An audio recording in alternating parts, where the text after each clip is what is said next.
Everyone, y'all here again with another recording for Tzol Mikra. I'm actually speaking a little quietly because I'm recording this very early in the morning, so everyone's still asleep. And this recording really begins with a bit of a note of sadness because I just discovered that a friend of mine was attacked in a terrorist attack. And it makes me, well, you can obviously understand what it does to me.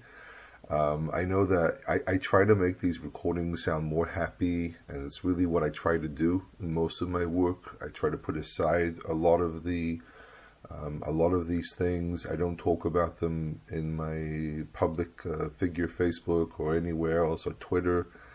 And it's a little impossible for me to kind of ignore this and not say something. And every once in a while I do throw things in, and if it upsets anyone, I'm not planning on apologizing, because we need to realize that there's a reality here, and binding yourself with the Torah means you bind yourself with the people of Israel. And if you see yourself as part of Israel, you need to also remember the pain of your, if you want to call us your brothers and sisters in Israel, or your spiritual brothers and sisters, whatever you see it as. You will hear sometimes from me about this. So it's very sad that I have to wake up in the morning to hear this, and hopefully they'll be okay. From what I hear, they're okay. I mean, I haven't called up anyone in the family yet, but I'll do so. Okay, so after saying that, we have this rule that everything is assigned from above, and things can be sad, but we need to also remember that the Almighty is watching over us, and that is a very, very comforting element. I mean, I find a lot of comfort all the time with the knowledge that the Almighty is watching over His people, and that things happen for a reason. They're not arbitrary and random. There's a plan here somewhere. And there's a descent of a people that's gone through a lot of hell throughout many, many centuries, but sees how we've returned home and we're still here, and other nations have vanished off the face of the earth. I have hope. I have a lot of hope. And connecting this to this week's parasha, where are you, brother Joseph? Where are you, Achinu Yosef?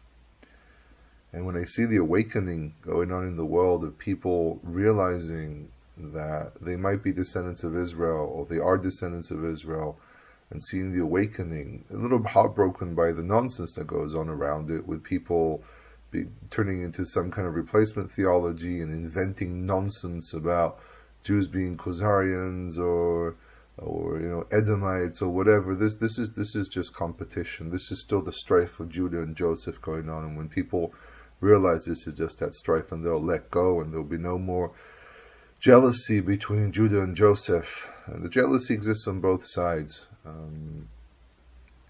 So it's when that vanishes, we'll be able to finally come together as brothers. And I call out to you, Joseph, wherever you are, come back home. We need you. We want you back here. And hopefully we can all stand together as one nation and say, Adonai Elohei Yisrael Melech, the Lord God of Israel is King. And with that, we go into this week's parasha, and Yosef is still in the pit. And 2 years pass. 2 years pass, and there's this question, why does he have to sit in the pit another 2 years? So first of all, if we think about, for example, Ezekiel, when he is told to lie down on very specific sides, 390 years on one side and then 40 years on the other side, there's an ascribed time here. There's an ascribed time, and Yosef is supposed to come out of the pit at a very specific time. And what is that time? That point in time where it is perfect for him to take the position that he needs to continue the plan of God. At the end of the day, we have ideas, we have opinions, we have things that we want to do. But God is there that stands and ascribes everything, and He says, no, you're going to be here when I decide this. And this is an interesting point of discussion, even today, about free will. And in the Second Temple period, we basically hear from Josephus that there were three groups. And though one should argue that there were probably a lot more than these three philosophies, as he calls them, because he tries to focus more on philosophy and Greco-Roman thought. And these are his listeners. The listeners or the readers of his material are mostly Greco-Roman, so you have to be very careful with some of his, actually very careful with a lot of his descriptions. And he actually says something interesting. He says that out of the three philosophies that he presents, the Essenes, the Sadducees, and the Pharisees, the Essenes believed that you have no control of your destiny. Everything's ascribed from above. You can't go anywhere. You don't do anything without God telling you to do it.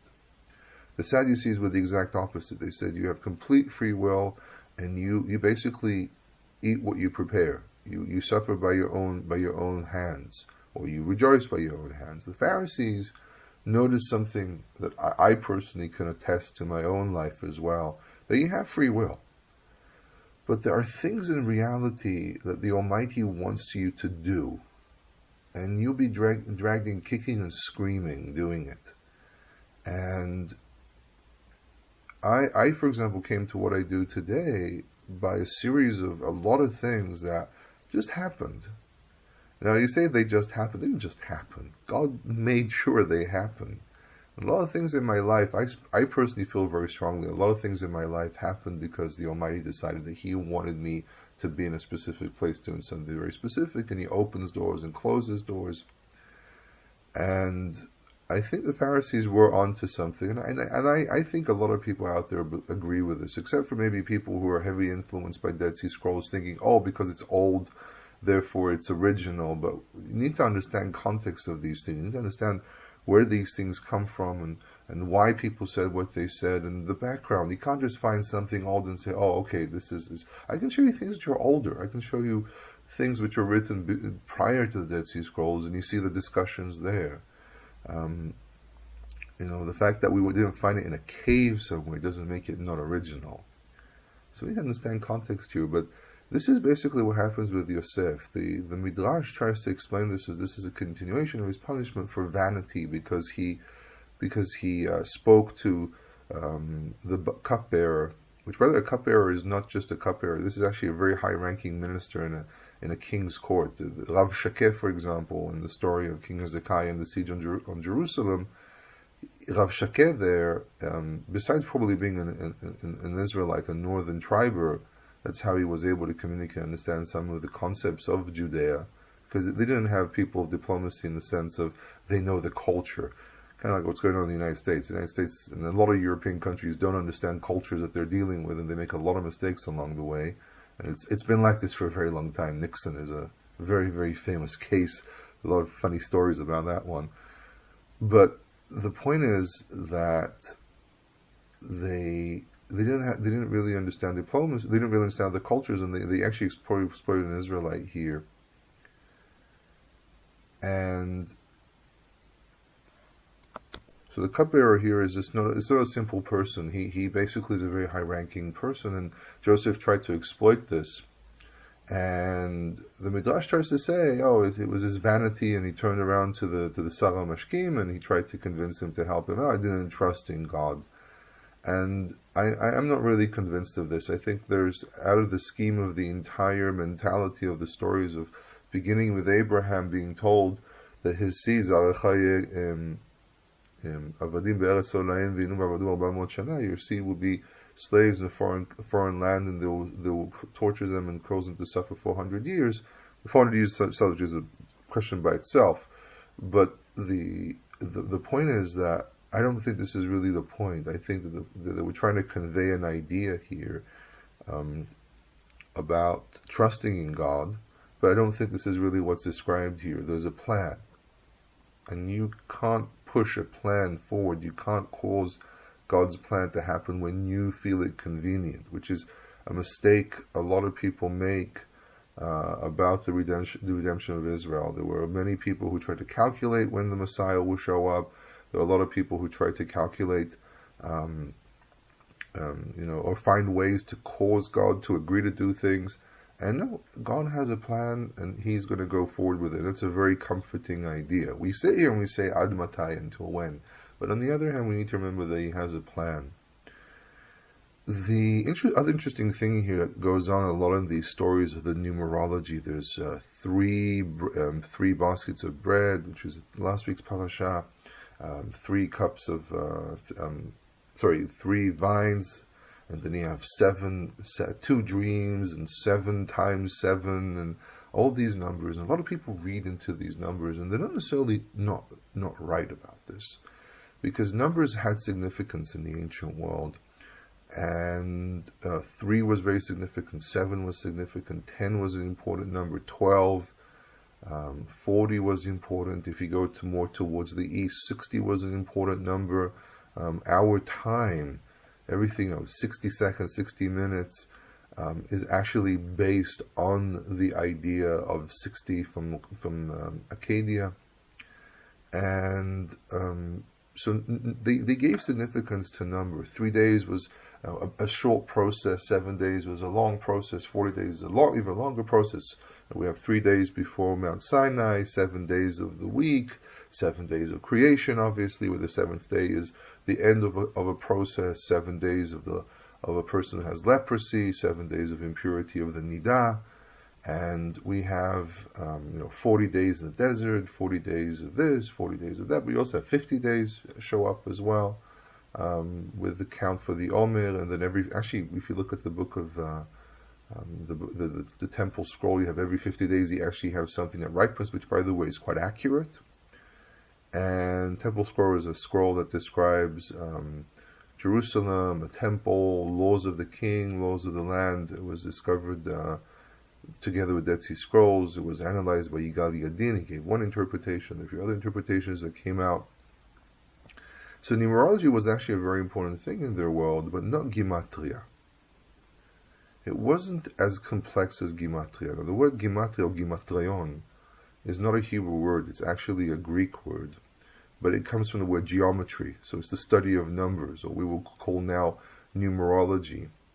And Gematria is not something we hear of until somewhere around literally the end of the Second Temple. As we start hearing it, doesn't mean it wasn't there before that. We have to be very careful with the idea of making the claim that if something starts appearing here, it was there only from that point. No, it's probably something that started even earlier. This is quite a common rule in the study of history. But a lot of people are very big on Gematria, and it goes to a lot of weird places sometimes as well. And I even know a rabbi, a Chabad rabbi, who's a mathematical genius, and if you try to ask him about Gematria, he will pull out some of the most astonishing things. I remember one year, I actually went to his house, and I sat next to him, a whole group of us, but I was able to sit next to him and hear very clearly what he says. And it's pretty amazing, some of these things. But again, it's somewhat arbitrary. All you have to do is try to find words that connect to one another and start creating a whole mishmash of material. So you have to be careful with it. I mean, I'm going to admit it's a pretty interesting thing, but it's not necessarily something that you have to really pay a lot of attention to. It's not the focus of things. It's a fun game. It's something, I would say, maybe it's like philosophical discussions that people have, or word plays that people do. And word plays, you can find word plays in the Bible as well. There's a lot's lost through the translations. But it's not the focus. It's not the main thing. And people make the main thing out of it, or people who are trying to find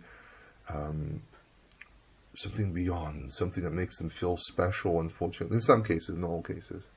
So you have to be very careful with this thing called Gematria. I mean, I don't go around saying this is bad, this is bad. There's really only one thing I really keep on saying which is bad, which is Kabbalah.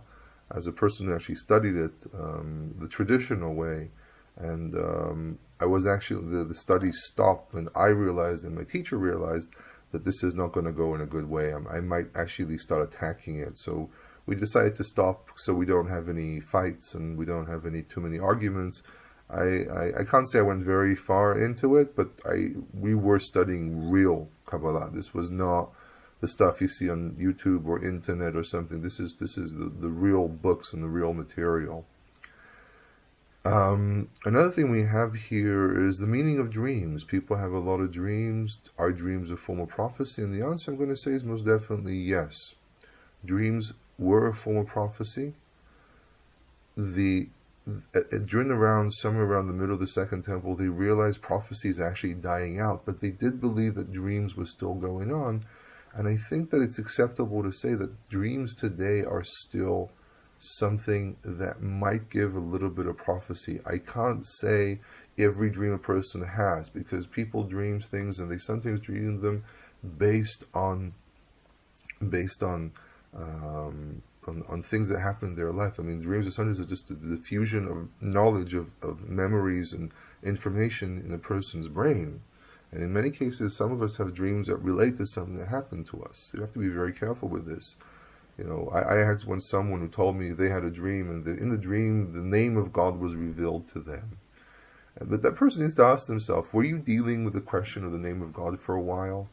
And in many cases, people say yes. I mean, I'm going to openly admit, I've had dreams where I heard this pronunciation or that pronunciation, but it had to do in a period when I was reading material about it. Or, I had a dream about the temple. Yeah, because I was studying temple stuff during that week. So you have to be very, very careful with it. But dreams can carry with them things that, information that hasn't happened yet. And I've met people who are able to dream. They had dreams. They have no control of it. It just happens. But I've met people that had dreams, and these dreams came true. It wasn't nothing, and it wasn't them trying to. It wasn't a self-fulfilling prophecy, we call it a dream. It was actually something they never even planned. It just happened. So, yes, dreams can carry prophecy, and I don't think prophecy is necessarily limited just to Israel. I just think that the concept of prophecy as appears in Israel is unique, but I don't think that God does not communicate with other people in the world. I don't think that God said, "Oh, I only have Israel now, and that's it. Everyone can forget about me." No, He's the creator of everything, and that's the idea which we see in the book of Isaiah. I mean, the book of Genesis presents it this way as well. It wasn't something like some scholars try to push that, oh, this is a late development, that God is universal God. No, it's not. It's not a late development. It's something that goes from the get-go, from the onset of Torah. It tells you God created everything, and there's no competition whatsoever. It's just the Torah all the way to the book of Isaiah, or actually even earlier, all the way to the book of Kings, is presenting the God of Israel, because we're focusing on the relationship with Israel. But the moment Israel also steps out to the rest of the world, God also appears as the God of the rest of the world. You have the story of Naaman. You have the battles against Aram, and they speak, oh, they're God. I mean, there is a connection. There was a connection from the get-go. And God the prophets start speaking about the God of Israel being a universal God when it becomes relevant, when Israel is scattered amongst the nations, when there's a grand plan to everything. Until we don't get to that focus, there's no point in discussing this. There's a lot of methodological issues with the way scholars look at material. It's terrible. I'm going to put it. It's just terrible how some of them present things. It comes from a very, very narrow perspective, which is very sad. Then we have a lot of questions about birthdays. I actually have had quite a few people ask me about birthdays, and they say, oh, the only occurrences of birthday in the Bible is pagan. Well, not true. There's another occurrence of the word birthday or the day of birth in the book of Job, and that's not necessarily pagan. That's, again, a very narrow way of looking at things.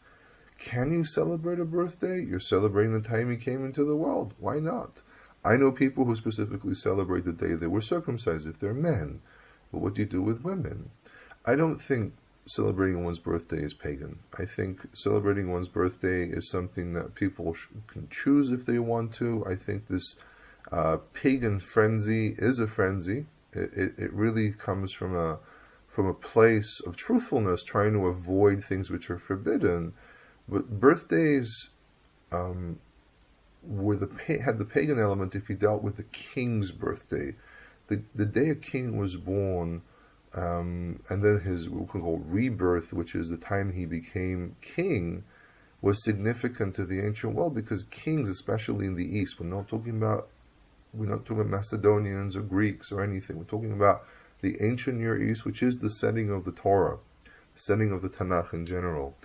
And for them, birthdays were important when it came to the king, because the king was considered to be a descendant of the gods. He was a god. The day he became king was the day he became king over the world, especially with the Assyrians and the Egyptians.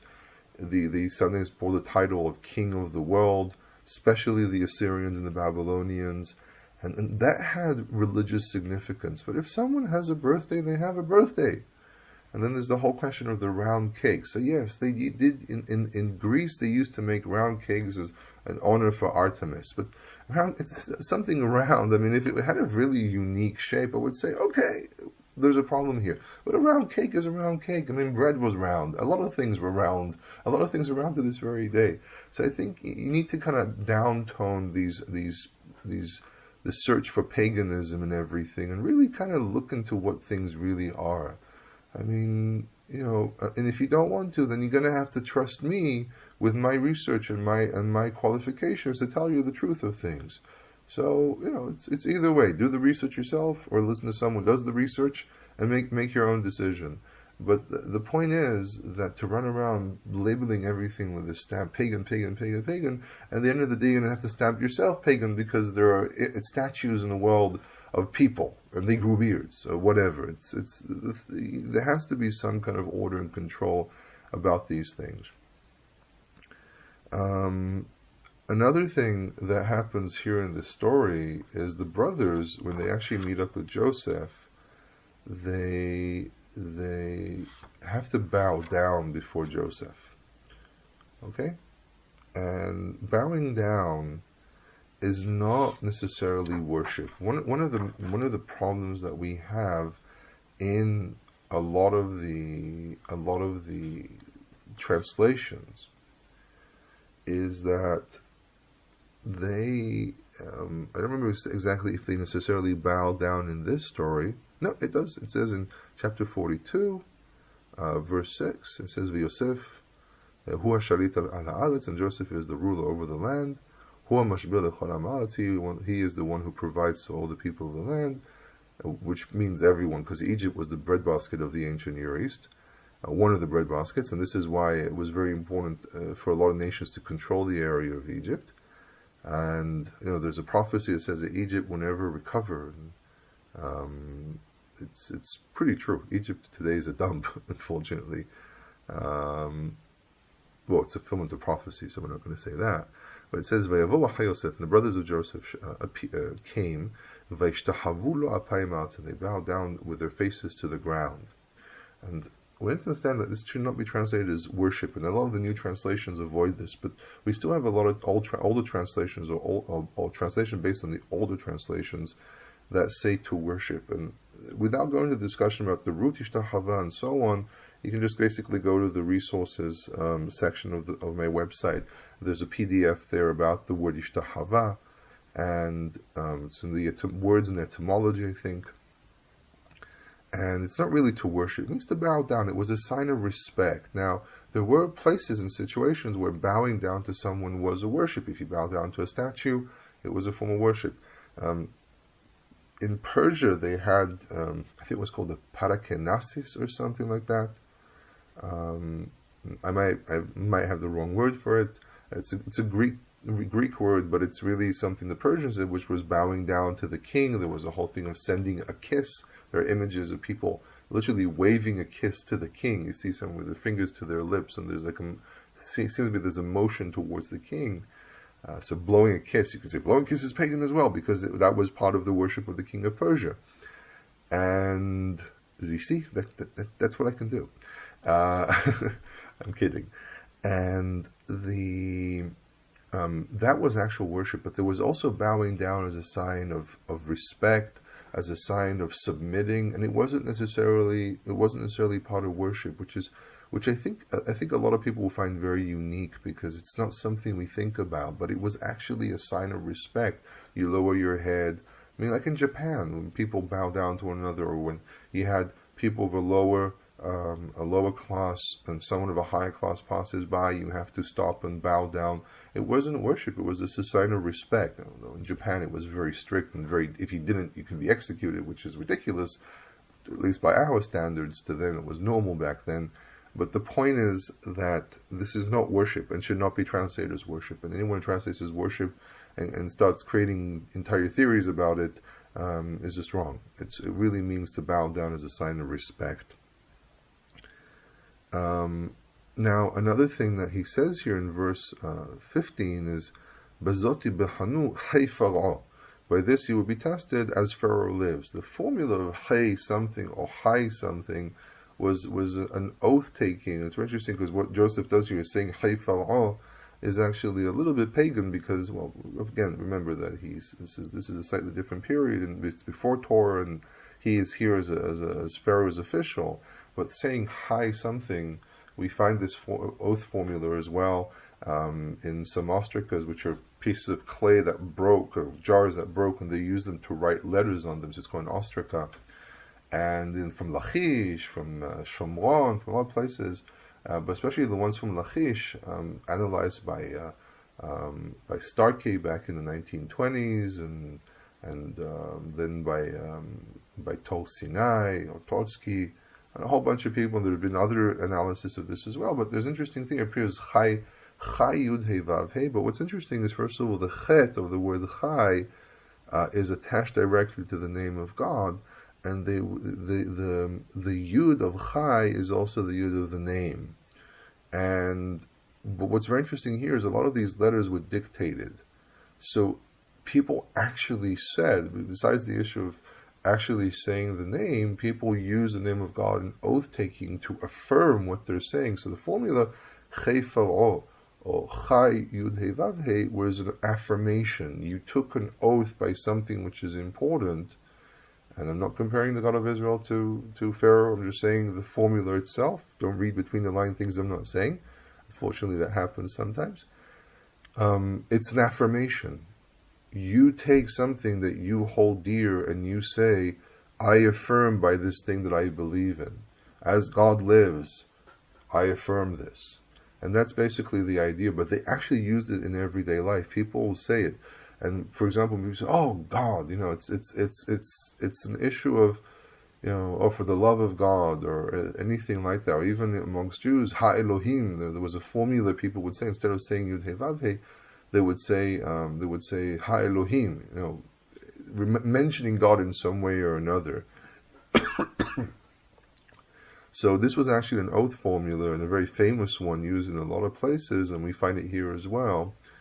And this is living, breathing Tanakh. This is embedded in actual culture, and it's just interesting. And it's interesting. You see these ostriches, you actually see the name of God written on a piece of clay. Their entire attitude towards the name of God was very, very different. It wasn't the way we see it today or hear it today, where everyone's afraid of it. I mean, especially in the Jewish world, but even in other places, everyone's very afraid of the name of God. You don't say anything about the name of God. You don't write down it. And that, for them, they wrote down the name of God on letters, everyday letters or official letters between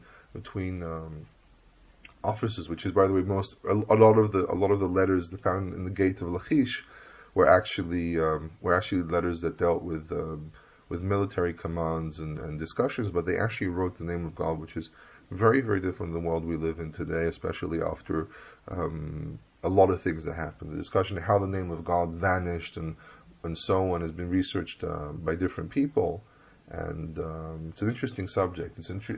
I think it's one of the more intriguing changes that happened in Judaism, because according to